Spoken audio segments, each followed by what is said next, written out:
I want to talk to you a little bit about, these are just my take on the psychology of thrifting. Why do we do what we do? Why do resellers keep on buying things and keep on shopping in thrift stores even when we have a massive death pile? First off, a disclaimer, I am not a trained psychologist or any type of mental health professional. These are just my observations and, I guess, opinions based on my own personal experiences, so take that for what it is. First, let's talk about, I don't know, maybe the obvious, the thrill of the hunt. Do you see it? Do you see it back there? Can I resist? Maybe not. We will get to the psychology, but I might just have to do a teensy-weensy bit of thrifting before I do that. This is a really, really nice Goodwill. It's really done up in beautiful displays, actually, almost like a boutique style. I believe it used to be an old grocery store. It's got these kind of garage doors on the front, so it's pretty cool. Anyway, we're gonna take a quick look around. Ooh, that is pretty, but that $25 price sticker is not so pretty. And dishes, they've got everything displayed by colors, really pretty. I'm just gonna look at that vase and see what's up with that $25 price tag. Thrifting is like treasure hunting, and when we find that gem, we feel a rush. We get, a sense of accomplishment, especially when we're making a business out of this, that, we've just sourced with our knowledge and our expertise and looking things up, a potential item that may have great value in our business. And we get that, dopamine rush. It keeps us coming back and back, even when we have a death pile, a mountain in my case, of unsold items. It's beautiful, but unbranded, so definitely not something I'd be looking to pick up, particularly with all the shipping. Now, green is my favorite color, so I am immediately drawn to this. And I am curious about this because I literally already have one of these that I have Nathan has just listed, I think, on the eBay store. So that's interesting that we find ourselves coming across two more. Until that other one sells, though, I'm a bit reluctant to pick up another one, so I think we'll leave it.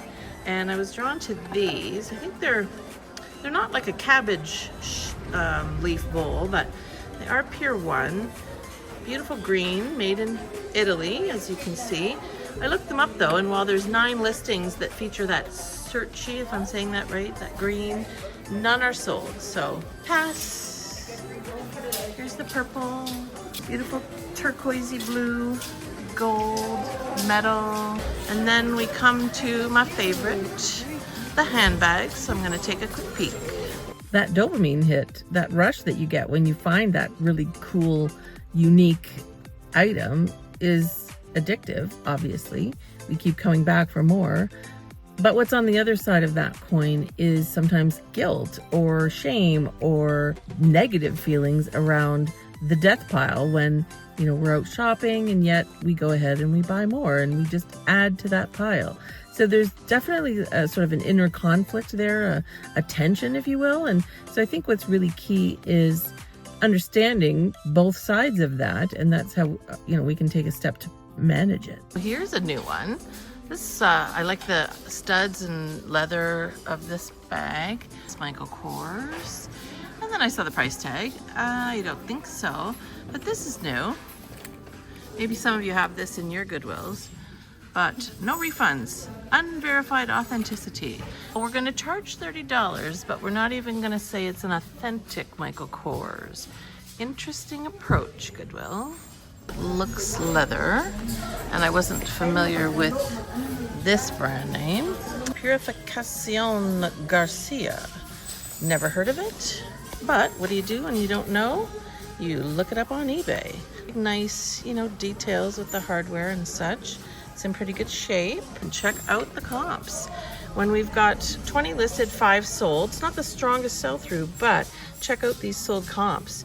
$10. So there's a potential, maybe even $50 bill in it. Might pick it up. When you find one good bag, you might find more. There's a few goodies in here. I'll take a look and show you one side to side what I'm keeping and what I'm not. There are certainly emotional triggers, I guess, that might make a person want to go thrifting. Speaking from my own experience, there's certainly FOMO, fear of missing out. What if I don't go to the thrift store? How many amazing, multi-$100 items might I be missing out on if I don't go to the thrift store and check out the shelves once in a while? Does that make sense? No. When I have potentially multi-$100 items sitting in a pile waiting to be listed on eBay, but it's a real feeling, just acknowledging that. And then there's how do we manage our day-to-day ups and downs, frustrations and things that happen. I'm standing in front of, you can see where I am, the UPS store. The reason I'm here is because Canada Post, our normal shipping service, is going to be on strike as of midnight tonight. So eBay has shut down any shipping labels. So for this little package that I sold today that has to go to Salt Lake City, instead of the $7.19 shipping label that I would purchase normally from eBay, I have to pay $17.07 to ship this by UPS. Luckily, I am not going to lose money. Normally there's a bit more profit built into the shipping that covers things like the materials, the supplies, the time, handling, and so forth. But I just wanted to do that in a small way to illustrate some of the ups and downs, the unpredictable third-party things that happen that you have no control over when you are a reseller. I'm not asking you to feel sorry for me, but I just want to point that out, that as a business owner in Canada, when our postal service goes on strike, this is one small example of the impact that can have financially on not just resellers, but all businesses who rely on Canada Post for shipping. So that does not bring me joy. Whether we're sad, whether we're happy, whether we're celebrating, or whether we're commiserating, we want to go thrifting because it probably distracts us in some ways, and again brings us joy just from checking out all the stuff on the shelves. And say for myself as well, I'm a curious person. I really enjoy learning, and so when I see a brand or when I see an item and I don't even know what it is, I actually thoroughly enjoy doing my research, looking it up, Google Lens, what is it? Is it worth money? So I think there's a lot of emotional factors that come into play here as well. Here's what's in my cart. I saw this really nice blue leather Badgley Mishka. Has this detail to open and close. The problem is I'm not seeing a lot of sold comps for this style. Even though I think it's pretty reasonably priced if you were buying this for yourself at $15.50, I think we're gonna leave it. This looks very plain and unassuming. But when I looked at the label, I felt the leather first off, and it's butter soft leather. And you can see it's made in Italy. Fascia Bellucci. Checked eBay, no sold comps. Reasonably priced. Well, a little higher, $18.50. Definitely not gonna invest in that when there's no comps to support it. Then we have this shiny beauty, Mark by Marc Jacobs. It's called something like Totally Turn Lock because it's got little turn locks here on the front pockets. Big metal zipper, $15. However, when I looked at the handle closely, somewhere on this handle, I promise you, I saw a crack. We don't want anything with a crack. Then we have this, which is a fossil brown leather, sort of messenger, triple zip style, maybe they call that. There's marks, not in pristine condition. We're gonna leave it. Then there's this guy here, and the brand, which I actually saw on the hardware as well, which by the way is also sometimes a good sign, Matteo Mio. So it's another Italian-made purse, but no comps of any value on eBay, so that's a no. Finally, we have this one, which is Safari. So I need to look this up. Is it going to be worth $15? Possibly not. It's also red tag, so it's not new. All these other ones are coming out new right now. Just found a comp for $22 sold on eBay, so that will be a no. I actually like these bins, which is wallets and small pouches and bags. I've been lucky to find some interesting things in here in the past. I see this Sack Roots wallet here, $7. That's a little high. Yellow tags are half today. I don't think we're seeing anything that we must have. Paris, yes please. I would love to go to Paris right now. If you're an emotional shopper, and many of us are, is there anything you can do about it? Well, I think try it. I just did. Going into the store, looking around, maybe thinking about buying things, but then doing a reality check at the end of your browsing to really ask yourself, am I buying this for the right reason? Is it a really solid item? Does it have a high sell-through rate? Does it meet whatever metrics or criteria you've set if you're in the business of thrifting and reselling? Or am I just really drawn to this for nostalgic reasons? It reminds me of my childhood, or I used to have one of these. Are we talking ourselves into buying things, or should we be trying to potentially talk ourselves out of buying things? So just an idea and something I'm trying. Lots of vases here at the thrift store, all nicely color coordinated. Not what we're gonna buy today.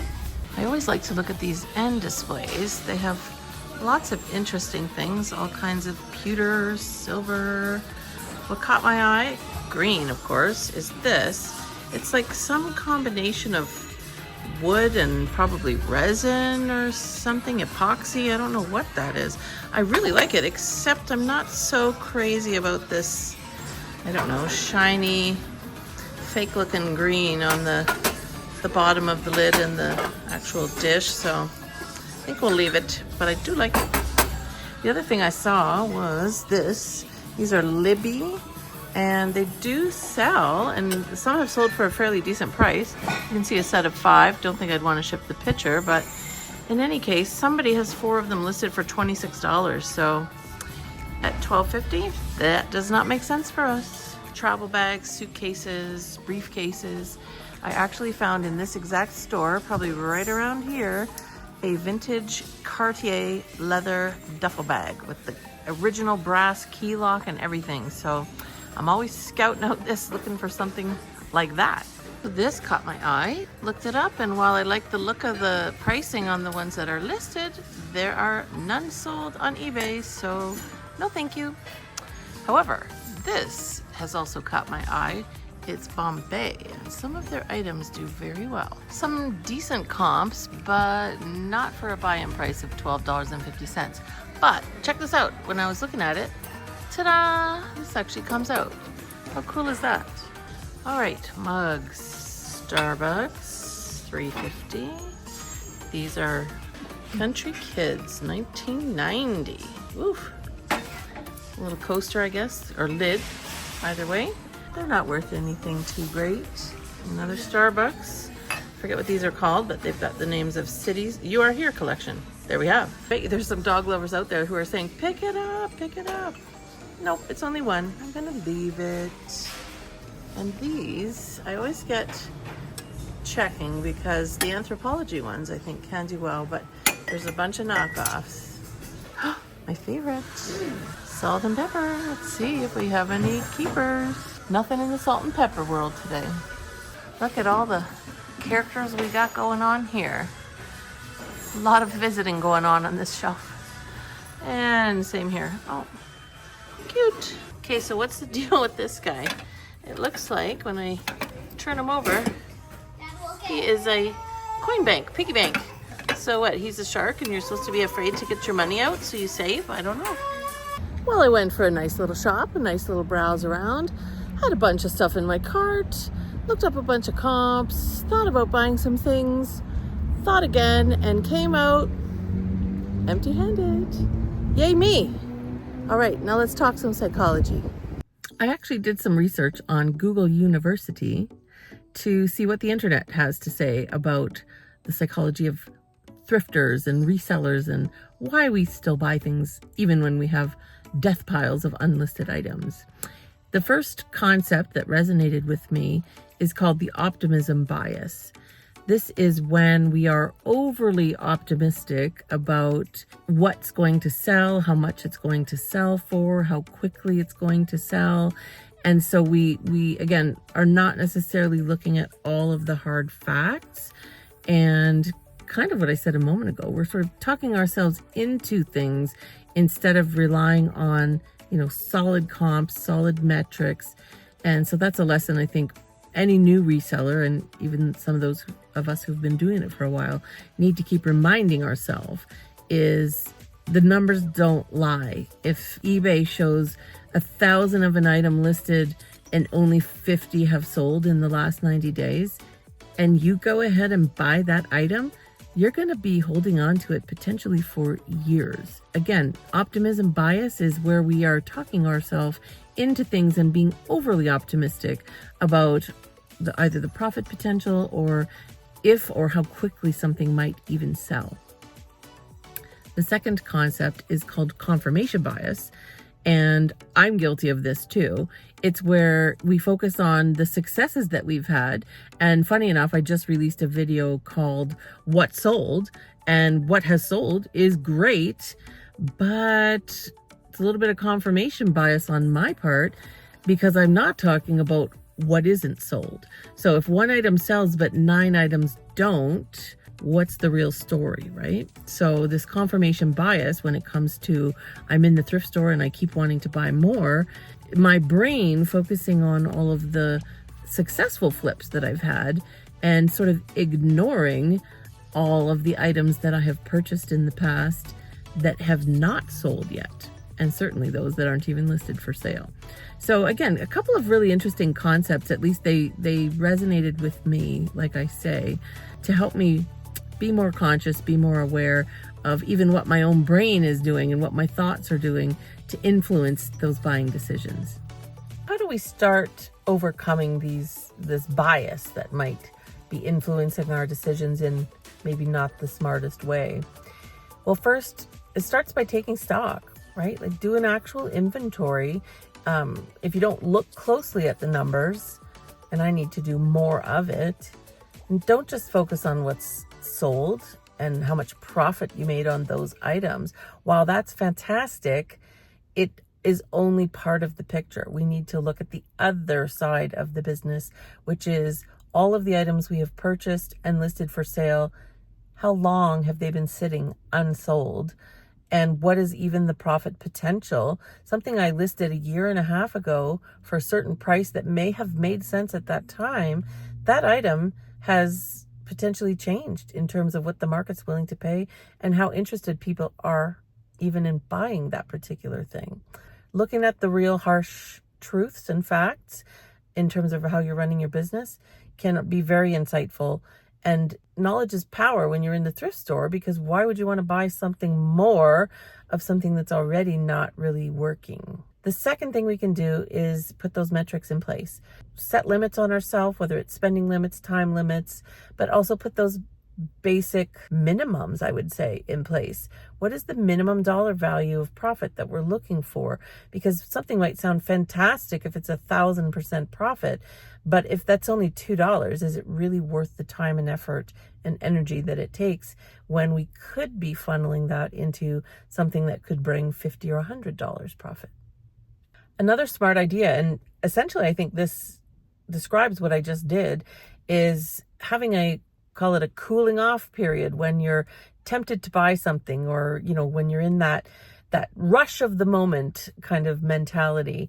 So what I did is I had all these things in my cart. I walked around, and eventually by the time I had my fun and my joy from looking on the shelves and looking up items and researching and checking comps, let's call it that strong desire to actually come out of the store with something was definitely less. And I actually felt okay putting things back on the shelf. The one purse I mentioned at the beginning that had a potential $50 profit, that's true. But I have bins of purses that need to be listed that will also potentially bring a $50 profit. So do I need to bring in another one? And in this case anyway, certainly not holding myself up as a great example, but in this case, I was able to say no, leave it behind, and walk out of the store empty-handed. So cooling off period, another concept that might help those of us who especially may be prone to making impulsive decisions or impulsive purchases. Thank you for sticking with me through my car chat. A little bit of a deep dive into a couple of psychology concepts around this whole thrifting and reselling behavior. I know, for many of us, just being aware of some of these things can be a great first step to perhaps getting things a little bit better under control, maybe not repeating past mistakes, or, continuing with behavior that's not serving us in the long run. So again, thanks for sticking by and listening through this. Keep hunting, keep learning, and most importantly, be kind to yourself. If you enjoyed this video, please give it a like, subscribe to my channel if you're not already. And if you know someone, fellow thrifter, who maybe struggles with some of these same things, feel free to share the video with them. Thank you for watching. We will see you soon with the next video. Ciao.